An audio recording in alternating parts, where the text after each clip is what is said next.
Livre audio du Docteur Désiré Bangou Motandi, envoyé de l'Évangile sous l'onction apostolique. Thème: livre de poche de ta santé en Christ. Plan. Chapitre 1. Source de la maladie. Petit 1. Satan et ses démons. Petit 2. L'homme par le péché et les œuvres de la chair. Petit 3. Les éléments de la création. Chapitre 2. Le paiement légal de nos afflictions par Jésus-Christ. 1. Le plan originel. 2. La désobéissance et la corruption de la mort. 3. L'œuvre tridimensionnelle de Jésus-Christ pour l'humanité. 4. La réalité du paiement de la rançon de nos maladies. Chapitre 3. Moyen de transfert de la guérison par Christ. 1. La foi en l'œuvre de Christ. 2. La puissance de Dieu. 3. L'imposition des mains. 4. La foi au nom de Jésus. 5. Les dons spirituels. Chapitre 4. La persévérance dans la conquête de ta santé en Christ. 1. Persévérance dans la méditation de la parole de santé. 2. Persévérance dans l'expérimentation de la parole méditée. Chapitre 5. Obstacle majeur à la santé par la foi. 1. L'ignorance. 2. L'incrédulité. Préface. Mon mandat en Christ est d'instruire dans la foi et la vérité le corps du Christ sur la guérison, la santé divine et sur les standards divins de vie du chrétien. Ce livre s'inscrit dans ce cadre et est destiné à tous les chrétiens dont les corps sont actuellement affligés par une maladie, une infirmité quelconque, en premier lieu, mais également à toute personne dans le monde qui est en quête de guérison et de santé par Christ. Mon espérance est de voir un jour proche tous les chrétiens être capables de s'auto-guérir et de vivre pleinement dans la bonne santé par Christ, afin d'amener par cette démonstration une vague volontaire de salut mondial d'âme, désireuse de la vie que nous avons en Christ. Alléluia. Amen. Amen. Amen. Introduction. La guérison et la santé divine sont possibles par Christ et en Christ. Depuis la création, les hommes ont eu recours à plusieurs moyens pour se soigner, tels que les plantes, les guérisseurs, les guides spirituels, les médecins, etc. De nos jours, le premier recours en termes de soins de santé est la médecine moderne, avec ses moyens de plus en plus performants, soulageant un grand nombre de personnes dans le monde. Malgré ses prouesses légendaires, la médecine moderne rencontre des défis et des montagnes qu'elle n'arrive pas à vaincre, telles que les maladies métaboliques chroniques, entre parenthèses, l'hypertension artérielle, le diabète,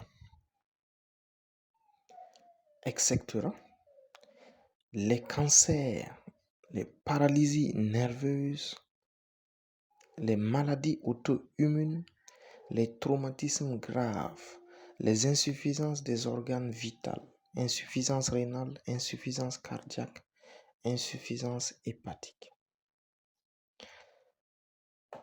Si le seul recours que nous avons est la médecine moderne, que se passera-t-il quand nous ou un membre de notre famille feront partie de ces cas suscités?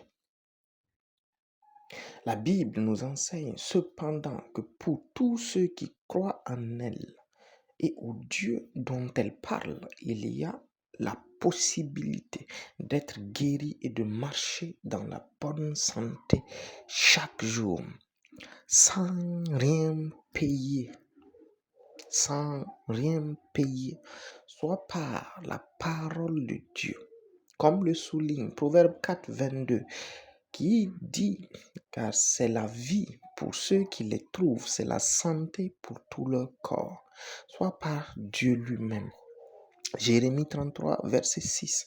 Voici, je lui donnerai la guérison et la santé. Je les guérirai et je leur ouvrirai une source abondante de paix et de fidélité. Cela nous ouvre alors la porte d'une autre possibilité d'obtenir la guérison et la santé. La question qui se pose est la suivante alors. Quelles sont les limites de ce moyen divin? Et pour cela, faisons un tour dans la Bible. Un jour, Jésus-Christ, qui est le Fils de Dieu, de la Bible, le Fils du Dieu de la Bible, était en un lieu et on lui amena beaucoup de malades. Dans le récit de l'apôtre Matthieu, au chapitre 8 et au verset 16, nous voyons ce qui suit. Le soir, on amena auprès de Jésus plusieurs démoniaques. Il chassa les esprits par sa parole et il guérit tous les malades. À supposer que toute la foule soit venue avec toutes sortes de maladies, nous notons alors que le Dieu de la Bible a guéri toutes les maladies, car le passage que nous venons de lire, nous indique que tous les malades ont été guéris. La Bible va plus loin en nous affirmant plusieurs fois que l'impossibilité humaine n'est pas celle de Dieu. Dans les écrits suivants, dans Luc 18, verset 27, Jésus répondit, ce qui est impossible aux hommes est possible à Dieu. Dans Marc 10, 27, Jésus les regarda et dit, cela est impossible aux hommes, mais non à Dieu. Cela est impossible aux hommes, mais non à Dieu, car tout est possible à Dieu.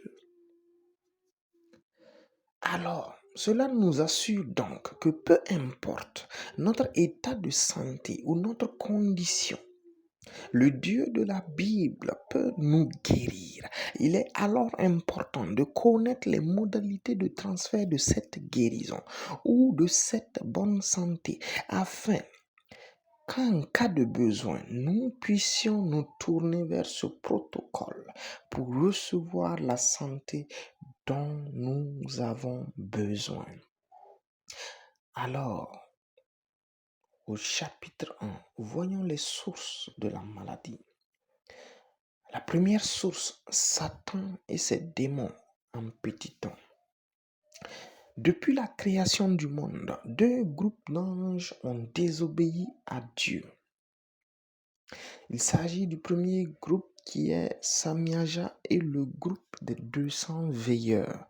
Ces anges ont renié leur dignité d'être angéliques, d'être ne pouvant pas s'unir sexuellement dans Jude 1,6 et dans 2 Pierre 2,4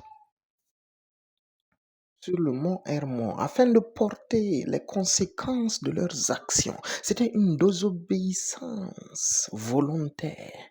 Enoch chapitre 7, chapitre 10 et chapitre 60. Ils sont allés vers les filles des hommes qu'ils trouvaient belles et ont enfanté des géants. Genèse 6, verset 4, et des êtres hybrides comme les sirènes des eaux. Ce premier groupe est enchaîné éternellement pour le jour du jugement. Satan et ses démons, c'est le deuxième groupe d'anges qui a désobéi volontairement à Dieu. Lucifer, qui est leur chef, devenu Satan après sa rébellion contre Dieu, était un ange de lumière, un chérubin aux ailes déployées, chargé d'administrer la gloire de Dieu. Dans sa dispensation, il a d'abord été chargé, introduit en Éden pour être formé avec ses anges, mais sa beauté, sa sagesse et les richesses de ce monde ont corrompu son cœur. Il a voulu détrôner le Dieu vivant et a été vaincu par l'archange Michel, expédié en exil sur la terre. Depuis, il cherche à détruire toute la création de Dieu pour se venger. Apocalypse 12, verset 7 à 12. Ézéchiel 28, verset 2 à 18. Satan et ses démons créent et ou influencent la manifestation de certaines maladies. Ces maladies sont dites spirituelles, c'est-à-dire résistent au temps, résistent aux moyens naturels de soins, parfois rythmés par des cycles lunaires ou solaires de survenue brutale et inexpliquée. Ceci sont les caractéristiques des maladies spirituelles. Luc 13, verset 16. Et cette femme, dit la Bible, qui est une fille d'Abraham et que Satan tenait liée depuis 18 ans, ne fallait-il pas la délivrer de cette chaîne le jour du sabbat, dit le Christ. Également dans Marc 5, versets 25 à 26. Or, il y avait une femme atteinte d'une perte de sang. Depuis 12 ans, elle avait beaucoup souffert entre les mains de plusieurs médecins et elle avait tout dépensé. Et elle n'avait éprouvé aucun soulagement, mais était allée en s'empirant. Deuxième source des maladies, l'homme par son comportement charnel. L'homme, depuis le péché de nos ancêtres Adam et Ève, est devenu de plus en plus vulnérable sur le plan de la santé physique au fil des années. De nos jours, plusieurs maladies, parfois attribuées aux personnes âgées, touchent des adultes de 30 et de 40 ans. Les maladies métaboliques et dégénératives gagnent du terrain chaque année. Parfois, l'homme a sa part de responsabilité à travers des actes de péché ou des actes charnels. Dans Galates 5, 19, 20, Dieu nous cite toutes les œuvres de la chair. Il est écrit, or, les œuvres de la chair sont manifestes. Ce sont l'impudicité, l'impurité, la dissolution qui est le libertinage, l'idolâtrie, la magie, les inimités, les querelles, les jalousies, les animosités, les disputes, les divisions, les sectes, l'envie, l'ivrognerie, les excès de table, les choses semblables. L'envie, l'ivrognerie provoque la destruction du foie et crée les cirrhoses hépatiques qui sont fatales pour des familles entières. Également le libertinage qui amène plusieurs jeunes hommes et femmes à tester des drogues, des cigarettes, le sexe, qui sont responsables de maladies pulmonaires, rénales, d'IST et de maladies des vaisseaux sanguins, conduisant à des crises cardiaques. De nos jours, le libertinage conduit même des personnes à s'unir avec des animaux sexuellement, ce qui attire la malédiction divine. Les éléments de la création. Dieu vit que tout ce qu'il avait fait Et voici, cela était bon. Ainsi il y eut un soir et il y eut un matin. Ce fut le 6e jour. Tout ce que Dieu a créé est bon. Cela est bon pour l'homme. Et Dieu n'a pas créé de problème jusqu'à la désobéissance et à la proclamation du jugement divin dans lequel la terre a été maudite. Genèse 3, verset 18. De nos jours, tous les éléments de la création peuvent transmettre des maladies à l'homme.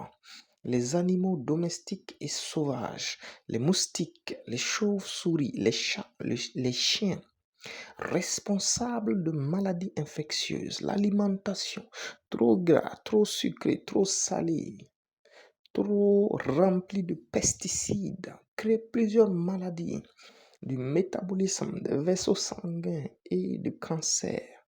L'air est un véhicule principal des maladies respiratoires. À travers la pollution atmosphérique, plusieurs maladies liées au dépôt de métaux lourds créent ce qu'on appelle la pneumoconiose sont également de plus en plus constatées. L'eau, qui est le 4e élément de la création. Certaines eaux non distillées et non potables sont source de calculs urinaires pouvant conduire à la mort. Chapitre 2. Le paiement légal de nos afflictions par Jésus-Christ. La raison pour laquelle Dieu peut aujourd'hui guérir n'importe quelle personne sur la terre et à tout moment est le fait que la rançon de nos maladies, de nos souffrances, de nos infirmités, de nos douleurs a été payée par Jésus-Christ. Nous aborderons successivement la manière dont Jésus a procédé pour payer le tribut de la délivrance humaine, puis la prise de connaissance par l'homme de son besoin d'aide émanant de Dieu, le plan originel en petit temps. Dieu, le créateur du ciel et de la terre, voulait partager son autorité et sa puissance à un être inférieur, afin qu'il règne sur sa création terrestre en un temps accompli. Les premiers êtres humains créés sont Adam et Ève. Dieu les plaça dans le jardin et venait chaque jour superviser leur éducation. Genèse 2, verset 16. L'Éternel Dieu donna cet ordre à l'homme: tu pourras manger de tous les arbres du jardin. Genèse 3, verset 9. Mais l'Éternel Dieu appela l'homme et lui dit: où es-tu? Donc il y avait une proximité entre le Créateur et l'être créé.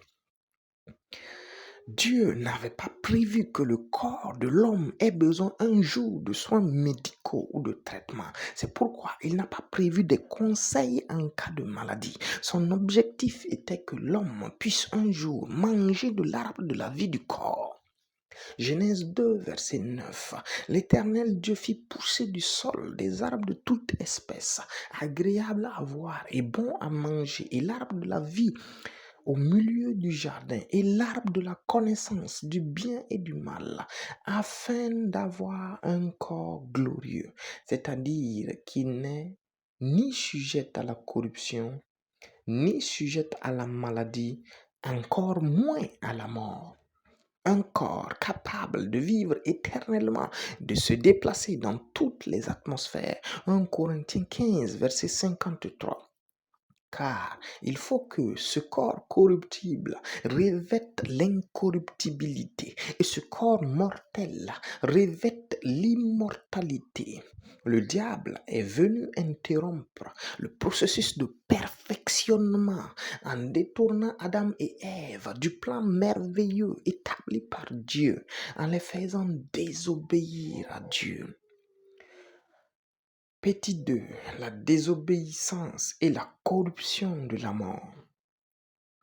Dieu avait donné un ordre à l'homme afin de le garder, de connaître le bien et le mal avant le temps opportun. Dieu sait que la connaissance mène à l'action. Donc, il déclara à l'homme dans Genèse 2, 17, mais tu ne mangeras pas de l'arbre de la connaissance du bien et du mal, car le jour où tu en mangeras, tu mourras. Dieu avait cru bien d'ajouter une condition de mort pour dissuader son intendant Adam de commettre l'irréparable. Mais hélas, le diable, par des ruses, convainquit Ève et son bien-aimé de désobéir à Dieu. Genèse 3, verset 4. Alors le serpent dit à la femme, vous ne mourrez point, car il voulait détruire leur vie. Jean 10, verset 10. Le voleur ne vient que pour dérober, égorger et détruire. Et ce voleur, c'est Satan. Mais Jésus est venu afin que les brebis aient la vie et qu'elles soient dans l'abondance.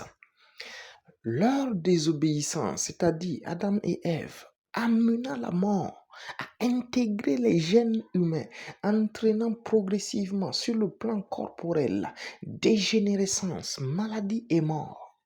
Romains 5, 12. C'est pourquoi, comme par un seul homme, le péché est entré dans le monde, et par le péché la mort, et qu'ainsi la mort s'est étendue à tous les hommes. Comme tous les hommes sont issus d'Adam, alors nous portons tous ce fardeau et cette condition de mort.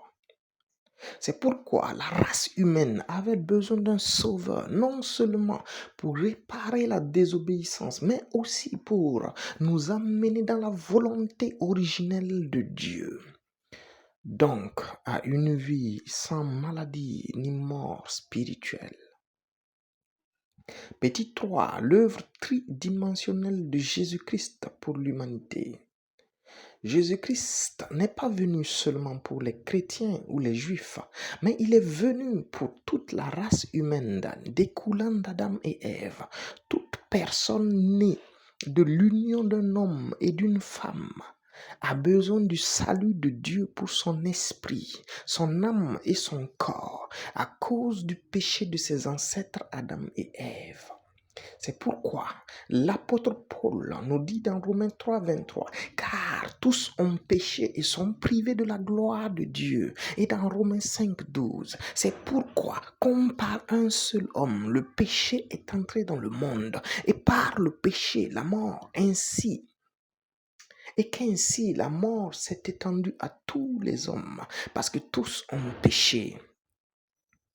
Nous avons donc tous besoin d'une aide surnaturelle pour être réconciliés avec Dieu et pour être débarrassés du péché de nos ancêtres. Et c'est Jésus qui a permis cela en acceptant de souffrir et de mourir sur la croix à notre place.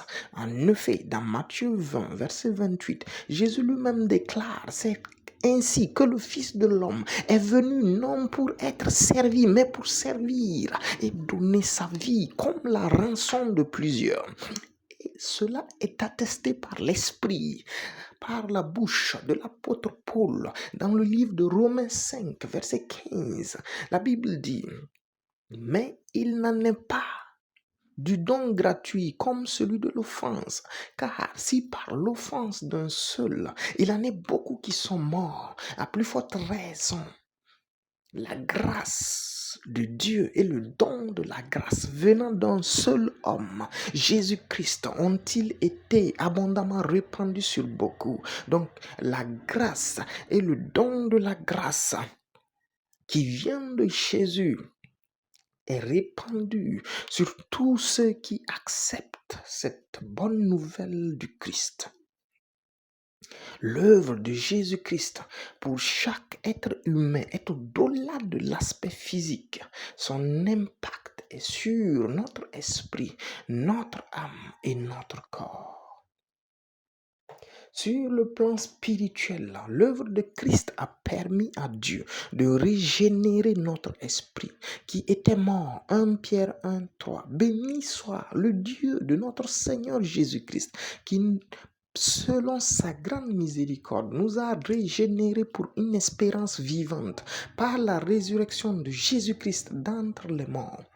Sur le plan de l'âme, l'œuvre de Jésus-Christ nous a donné le salut et la justification, en sorte que nous pouvons nous approcher de Dieu sans crainte ni tremblement. Cela est confirmé par les Écritures dans Romains 3, 24. Et ils sont gratuitement justifiés par la grâce, par le moyen de la rédemption qui est en Jésus-Christ.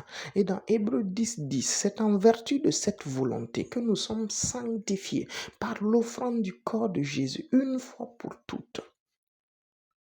Sur le plan corporel, Jésus a lui-même porté nos faiblesses, nos souffrances, nos maladies dans son propre corps, afin de disponibiliser pour nous la vie, la paix, la guérison et la santé. C'est pourquoi la prophétie du prophète Ésaïe déclare par l'Esprit de Dieu dans Ésaïe 53, versets 4 à 5, cependant, ce sont nos souffrances qu'il a portées, c'est de nos douleurs qu'il s'est chargé. Et nous l'avons considéré comme puni, frappé de Dieu et humilié. Mais il était blessé pour nos péchés, brisé pour nos iniquités. Le châtiment qui nous donne la paix est tombé sur lui. Et c'est par ses meurtrissures que nous sommes guéris. La réalité du paiement de la rançon de nos maladies. Un petit 4. Lorsque Jésus-Christ était sur le chemin de la croix, il a reçu des afflictions corporelles qui étaient le prix dont il a parlé, dont le prophète a parlé.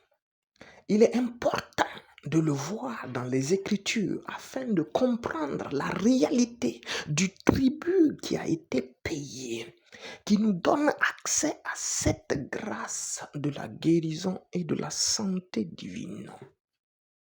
Le prix dont a payé le Christ est énorme, et cela pour que nous qui croyons ne soyons plus sujets à l'affliction de la maladie. Dans le livre de l'apôtre Matthieu, nous retrouvons cette souffrance physique du Christ dans plusieurs versets, tels que dans Matthieu 26, verset 67. Là-dessus, ils lui crachèrent au visage, ils lui donnèrent des coups de poing et des soufflets en disant: Christ, prophétise, dis-nous qui t'a frappé.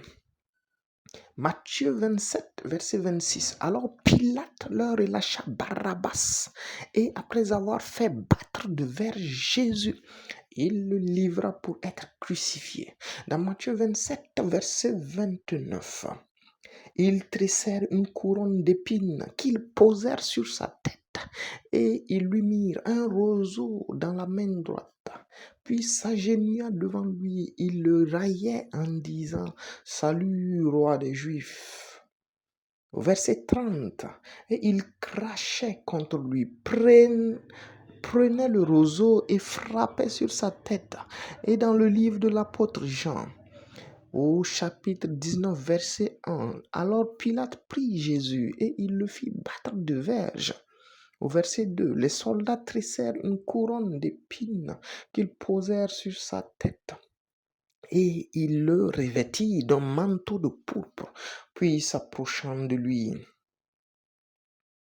cette réalité nous permet de comprendre que c'est un droit légal pour toute personne qui croit à ce que Jésus a fait sur la croix, de refuser la maladie, de refuser l'affliction de son corps par toute infirmité quelconque, car Jésus-Christ l'a déjà fait. Voyons comment, de façon pratique, nous pouvons prendre possession de ce dépôt divin que Christ nous accorde.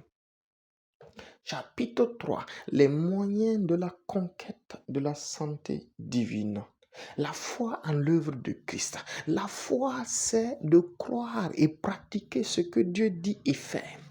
La maladie attaque tout le monde, chrétien ou non.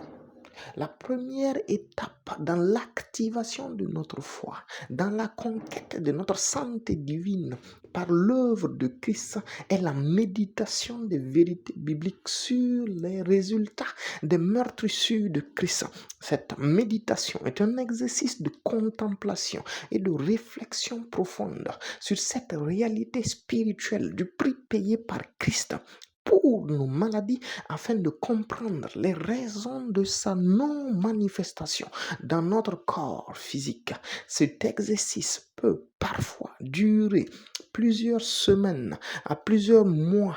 Elle conduit à une conscience de cette vérité spirituelle au même titre que nous connaissons notre nom et notre prénom. C'est l'enracinement de la parole de Dieu dans le cœur. Jésus déclare dans Jean 8, verset 32, vous connaîtrez la vérité et la vérité vous affranchira. La deuxième étape, c'est l'expérimentation par la confession et l'action de foi. Une fois que la parole de guérison par les meurtrissures de Christ entre dans notre cœur, nous commençons à proclamer cette vérité pour nous-mêmes jusqu'à ce que nous voyions des résultats face aux symptômes. L'autre aspect de l'expérimentation est l'action de foi, qui est souvent le pas le plus difficile, car ce pas de foi ne considère pas les symptômes en agissant sur la base de leur conviction en la parole méditée et proclamée. La première fois que je l'ai fait en 2021, dit l'auteur, je traversais une période d'infection palustre sévère. J'étais couché sur le lit en train de proclamer que je suis guéri par les meurtrissures de Christ. Dieu m'a demandé si je croyais à ce que je disais. Il ajouta, d'habitude, tu n'es pas au lit à 19 heures. Donc, si tu es réellement guéri, continue tes activités comme d'ordinaire. Cela m'a vraiment touché, dit l'auteur. Surtout que les symptômes n'ont pas disparu au moment où je sortais de mon lit pour sortir marcher un peu. La réalité de la foi, c'est la parole de Dieu et c'est suffisant car Dieu est digne de confiance.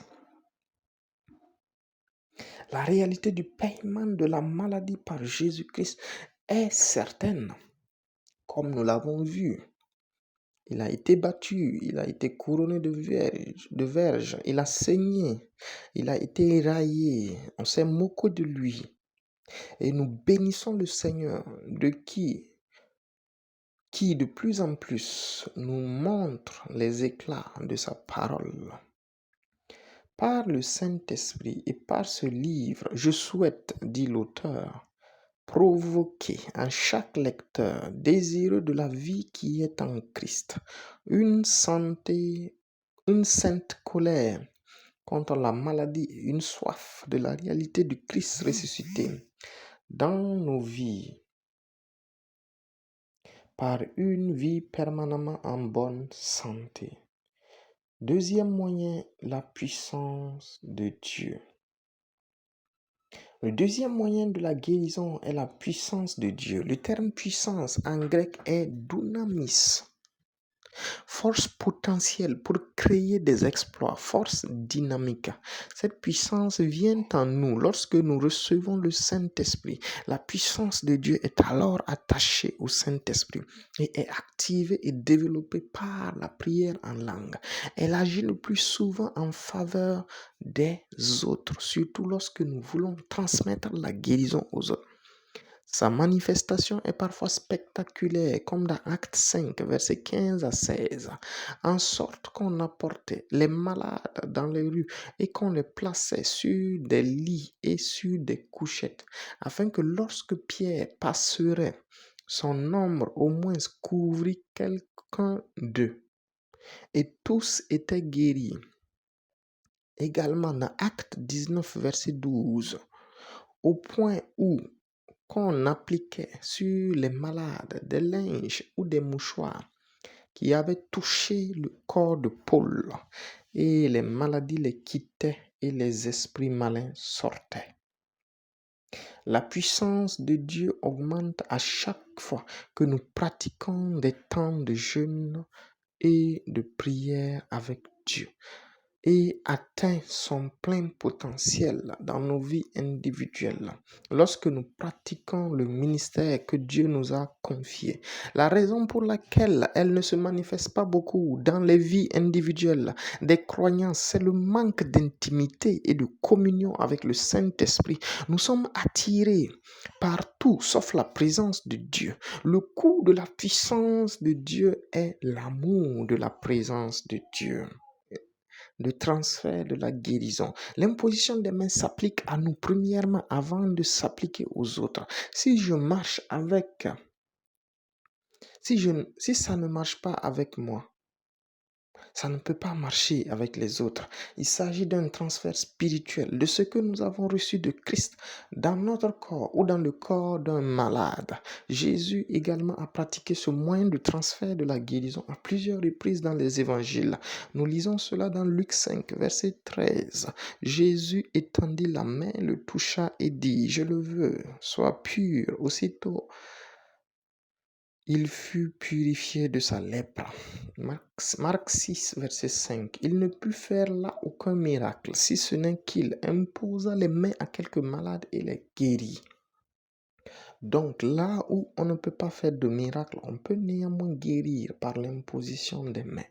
L'imposition des mains fonctionne sur la base de la foi de celui qui prie. Parfois, ceux qui reçoivent la guérison n'interviennent pas obligatoirement. C'est pourquoi, dans l'exemple ci-dessus, Jésus a quand même guéri les gens malgré leur incrédulité. L'antidote spirituel de l'incrédulité est l'imposition des mains. C'est pourquoi, au début de l'apprentissage de la pratique de la guérison et de la santé divine, le meilleur moyen, quel que soit le niveau de foi ou de maturité du chrétien, est l'imposition des mains. Je pouvais m'imposer les mains 20 fois par jour pour chasser une maladie qui attaque mon corps. Le premier cobaye pour la pratique de la parole de Dieu, c'est nous-mêmes. Ce qui ne marche pas avec nous ne marchera pas avec quelqu'un d'autre, sauf par le revêtement de la puissance. Après avoir vu que cela marchait avec mon corps, j'ai essayé l'imposition des mains sur les arbres. Il y avait des papayers qui ne produisaient pas de fruits dans notre cour familiale. Il était dit que ce sont des plantes mâles. Je suis allé imposer mes mains et j'ai commandé la productivité et la fertilité de ces plantes. Le résultat est indéniable. Quelques semaines plus tard, ces arbres produisaient des fruits. Dieu est véritable et sa parole est son miroir. La foi au nom de Jésus, c'est le quatrième moyen de transfert de la guérison divine. Le nom de l'Éternel a toujours été redoutable parmi les nations pour ses ennemis, de par le passé jusqu'à maintenant. Psaume 44, verset 6. Avec toi, nous renversons nos ennemis. Avec ton nom, nous écrasons nos adversaires. Le nom de Jésus est le nom de la victoire. Et la foi en son nom transfère la guérison et la santé qu'il a obtenue pour l'humanité par son sang. Pour avoir des résultats dans l'expérimentation du nom de Jésus, il est nécessaire de grandir dans l'intimité du Christ lui-même, car les résultats de son nom viennent par délégation d'autorité et de pouvoir pour l'expansion du royaume et non pour des envies de grandeur charnelle. L'apôtre Pierre, après 3 années de marche avec Jésus, conclut ainsi après son premier miracle. Quand on lui a interrogé, dans Acte 3, verset 16, il dit, « C'est par la foi en son nom que son nom a raffermi celui que vous voyez et connaissez. C'est la foi en lui qui a donné à cet homme cette entière guérison en présence de vous tous. Manifester des résultats à travers le nom de Jésus passe par la révélation de l'autorité et de la puissance de ce nom. Le nom de Jésus est puissant pour délivrer, guérir et faire des miracles. Cinquième moyen, le don de guérison. Il y a plusieurs dons de guérison. C'est pourquoi la parole de Dieu a mis en emphase cette pluralité. Le terme guérison est le terme laomai en grec, qui veut dire un moyen de guérir, un remède, une médecine, une guérison. Alors, cette capacité surnaturelle transmise par le Saint-Esprit pour guérir toute personne, celui qui reçoit ce don a une faculté intrinsèque d'opérer des guérisons à tout moment.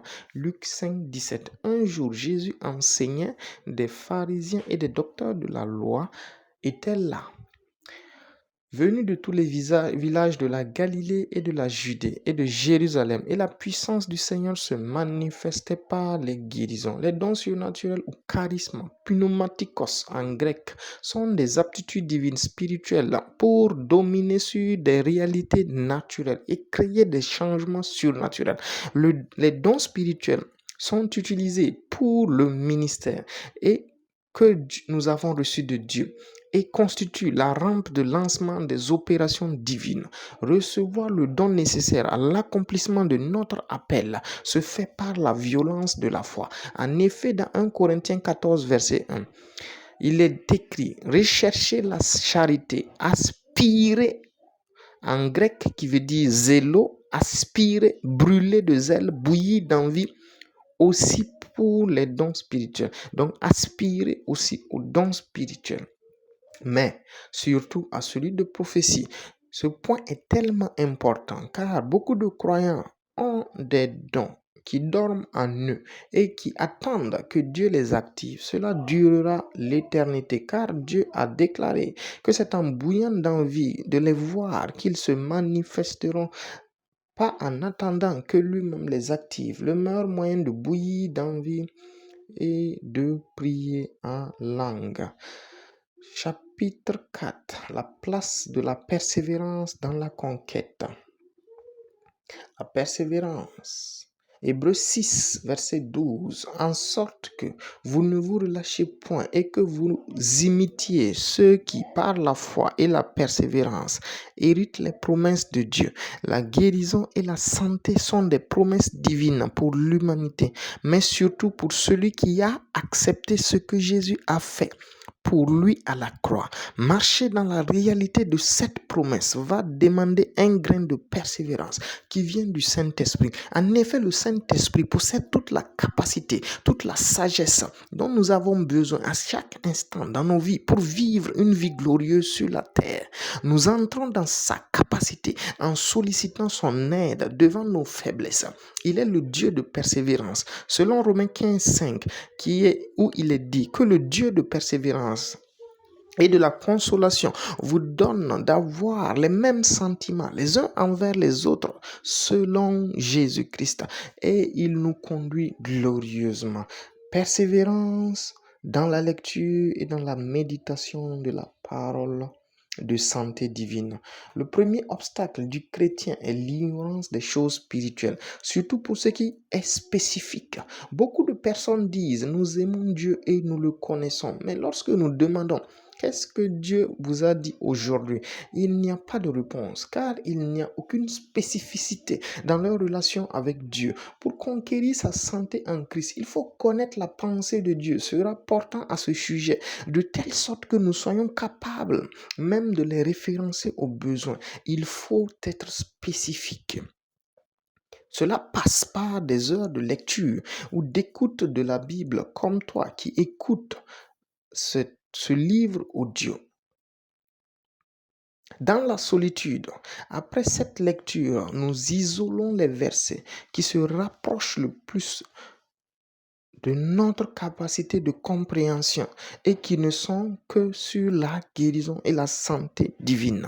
Ce sont ces versets isolés qui seront médités pendant des semaines jusqu'à ce qu'ils naissent en nous une conviction dans notre cœur sur leur réalité spirituelle. C'est pourquoi Dieu dit par la bouche du psalmiste que celui qui médite la parole de Dieu est comme un arbre planté près d'un courant d'eau qui donne son fruit en sa saison et dont le feuillage ne flétrit point. Et tout ce qu'il fait lui réussit. Psaume 1, verset 3.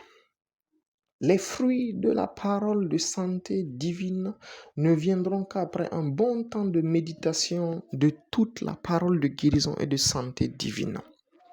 Pour ceux qui ont des maladies qui perdurent, cela peut prendre plus de temps de méditation afin de détruire les idées reçues sur leurs conditions. Mais tout le monde peut guérir par la parole de Dieu, peu importe la maladie. Mon expérience personnelle m'a amené à faire une année de méditation au moins afin de pouvoir marcher dans la réalité de la conviction inébranlable de la parole de guérison et de santé par Christ. Mais cela n'est pas un standard, car certaines personnes mettront moins de temps ou plus de temps que moi. J'explique la longueur du temps de la méditation à mon niveau par le fait que j'ai reçu pendant 8 longues années des connaissances médicales ayant créé des forteresses dans mes pensées sur les réalités de la maladie et leur occurrence. 2. Deuxième type de persévérance, c'est la persévérance dans la parole, dans l'expérience de la parole méditée.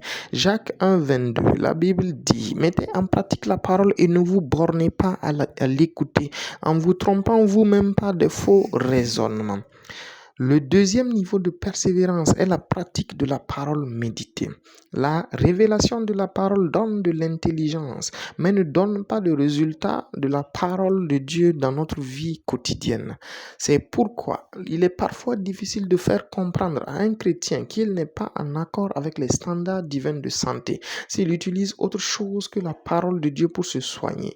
Par exemple, des tisanes, des médicaments et autres actions.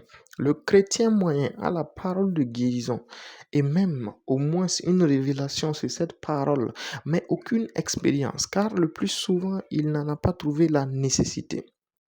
Le paracétamol est disponible pour les maux de tête. L'amoxicilline est disponible pour les plaies. Alors, il n'y a pas de nécessité de pratiquer la parole de Dieu. Et il y a une certaine forme de peur qui peut bloquer la pratique de la parole de Dieu. Le standard de Dieu, en donnant ce qu'il avait de plus cher, de par devers lui, Jésus-Christ, était de nous délivrer totalement de toute dépendance et de toute source d'affliction pendant notre pèlerinage terrestre. Nous avons été régénérés par la parole de Dieu et nous portons dans nos esprits toute la plénitude de Dieu par le Saint-Esprit, signifiant que nous sommes 100% enfants de Dieu. Autrement dit, ce qui ne peut pas demeurer en Dieu ne peut pas demeurer dans nos vies. La maladie n'est pas de Dieu, donc elle ne peut demeurer dans nos vies pendant notre existence terrestre en Christ. Donc, pour expérimenter la parole de santé, nous devons la proclamer, la confesser et la vivre. Si aujourd'hui je me lève et j'ai des maux de tête, et ayant suivi les étapes préalables de méditation, j'expérimente la parole de guérison en chassant les maux de tête et en déclarant la santé parfaite. Je le fais toute la journée si cela est nécessaire, car le résultat attendu, c'est la parfaite santé. Lorsque je commençais ce voyage merveilleux, il m'arrivait de chasser les symptômes qui attaquent mon corps toute la journée, à des heures spécifiques, comme si je prenais des médicaments à des heures régulières. Ce qui est important dans l'expérimentation, c'est de se connaître soi-même et de savoir à quel niveau de conviction personnelle nous nous trouvons au tenté. Une bonne conviction se manifeste, comme mentionné ci-dessous, dans notre pensée et dans notre cœur. 2 points. Christ a porté mes maladies et même si cela va entraîner ma mort, je crois à la parole de Dieu. Maladie, quitte ma vie. J'arrête de prendre ma tisane, mon comprimé aujourd'hui. Aujourd'hui, j'ai compris et reçu la parole de santé divine dans ma vie, disponibilisée par Christ. Je refuse de mépriser l'œuvre de Christ en refusant de pratiquer la parole. C'est important de prendre le traitement médical jusqu'à ce que vous ayez atteint ce niveau de conviction en la parole. Ça, c'est un nota bene. Engageant votre propre vie, le moindre doute signifie que vous n'y êtes pas du tout. Dans ce dernier cas, Il est alors conseillé de retourner juste quelque temps dans le lieu secret pour méditer les versets sur la santé divine et revenir affronter la maladie. La parole de Dieu qui est ainsi éprouvée dans votre vie produira ses fruits et vous délivrera totalement de toute forme de maladie. Il est important pendant l'expérimentation d'associer des temps d'édification personnelle permanente, surtout par le parler en langue et les enseignements puissants basés sur la foi. Toute chose qui vous aidera dans votre résolution. Je vous conseille de commencer cette pratique par les maladies qui vous font le moins peur possible. La peur paralyse rapidement la foi et l'empêche de s'exprimer. En commençant par une maladie qui fait moins peur, vous aurez le temps d'apprendre de vos erreurs afin de corriger ce qui n'a pas marché. Une fois que vous êtes dans la foi, vous regarderez les circonstances comme destructibles. Tout comme David voyait Goliath en dessous du Dieu d'Israël, alors sous des meurtrissures de Jésus-Christ, en dessous de la promesse de santé de Dieu. Dans 3 Jean 1, verset 2. Votre cœur étant rempli de cette foi, votre bouche répondra par la parole, déclarant la vérité divine et anéantissant les symptômes et les afflictions de votre corps. Une fois que nous gagnons une première bataille, les autres luttes avec les symptômes et les maladies sont plus faciles à vaincre jusqu'à atteindre le niveau de perfection de Christ, niveau où nous vivrons à l'abri même des traumatismes et des symptômes. Alléluia. Chapitre 5. Obstacles majeurs à la santé par la foi. Premier obstacle, l'ignorance. L'ignorance est la principale cause de destruction du peuple de Dieu. Osée 4:6. Mon peuple est détruit parce qu'il lui manque la connaissance.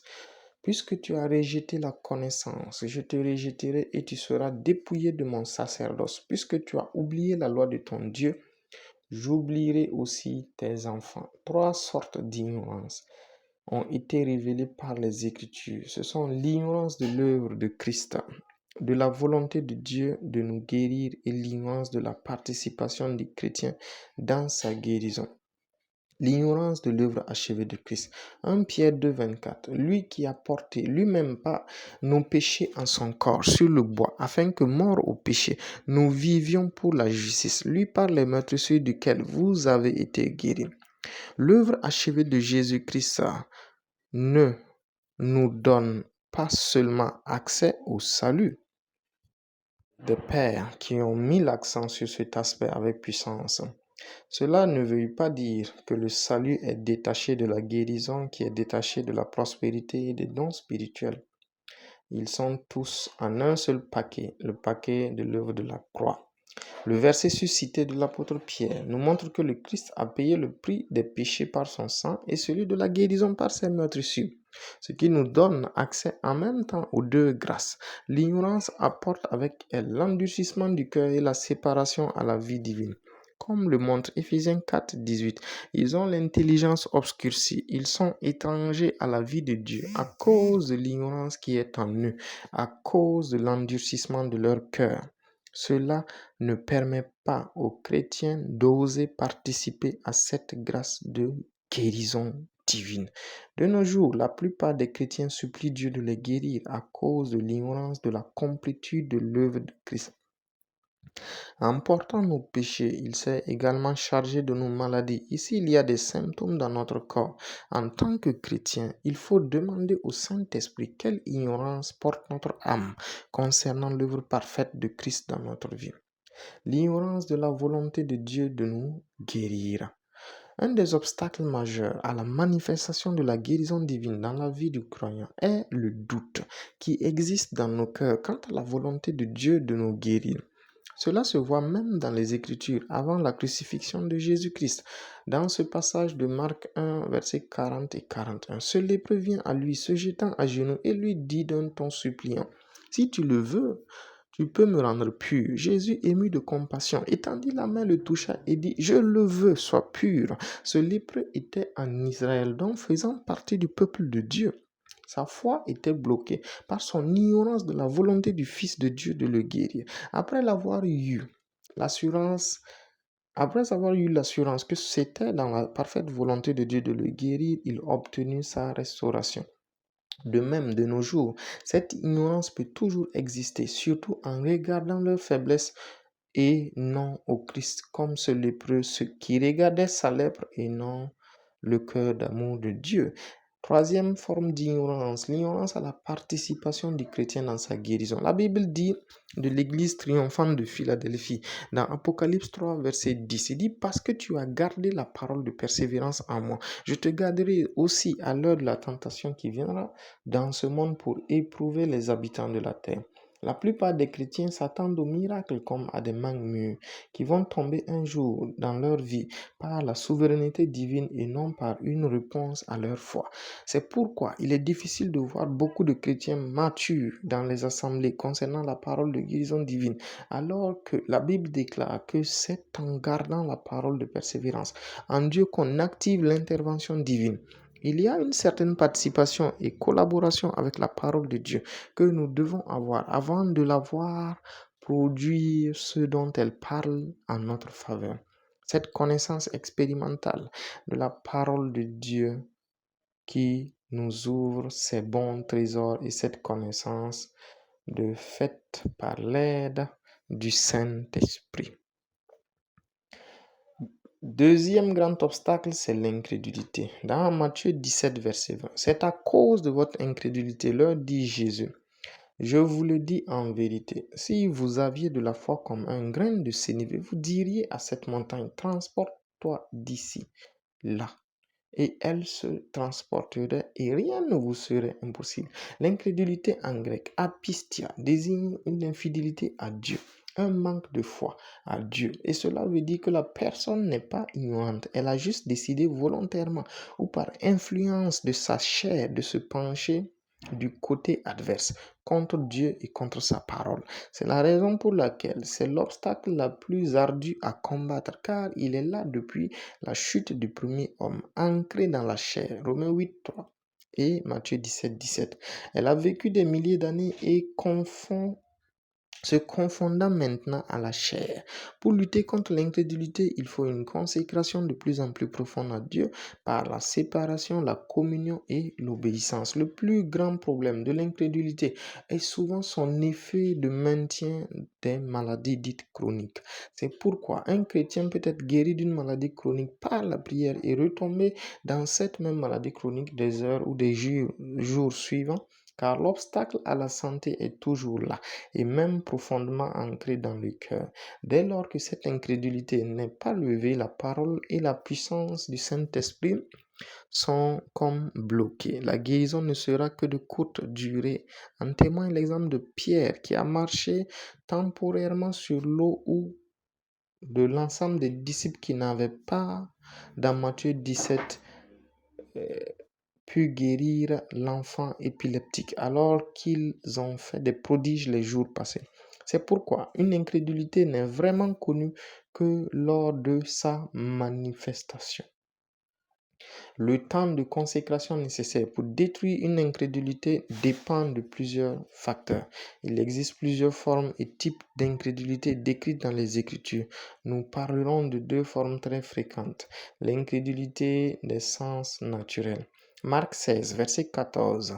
Enfin, il apparut aux 11 pendant qu'ils étaient à table, et il leur reprocha leur incrédulité et la dureté de leur cœur, parce qu'ils n'avaient pas cru ceux qu'il avait vus ressusciter. Tous les disciples croyaient au Seigneur Jésus, car ils ont quitté leurs activités professionnelles, leur famille pour le suivre. La raison pour laquelle, malgré qu'ils aient marché 3 ans et demi avec cet homme Jésus. Ils ont douté de sa promesse de résurrection. C'est l'incrédulité raciale de l'humanité. Matthieu 17, 17. Il est à l'origine de cette désobéissance. Cette incrédulité est profonde et ne sort que par la prière et le jeûne. Matthieu 17, 21. Cette incrédulité est manifestée par une suprématie de la logique et du naturel.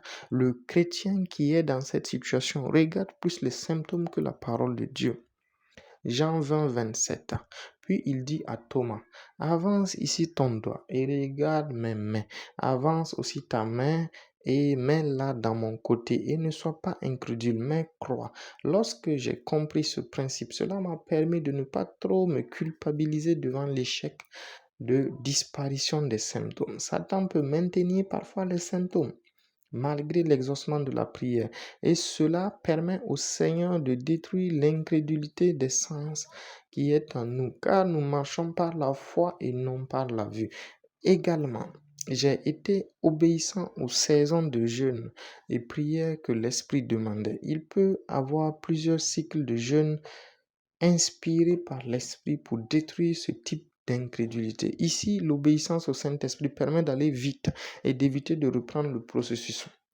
Le diable utilise beaucoup de ce type d'incrédulité pour s'aimer le doute et nous emmener à prier de nouveau. Marcher par les sens conduit à la mort et marcher par l'esprit conduit à la vie et à la paix avec Dieu. L'incrédulité des traditions humaines.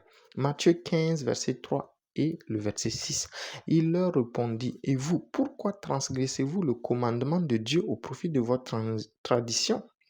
Vous annulez ainsi la parole de Dieu au profit de votre tradition. C'est l'incrédulité de toute sagesse humaine, quelle que soit sa nature ou son appellation. Cette incrédulité se manifeste par l'élévation des expériences personnelles ou collectives au-dessus de la parole de Dieu. Toute idée reçue contraire à la parole de Dieu manifeste cette incrédulité.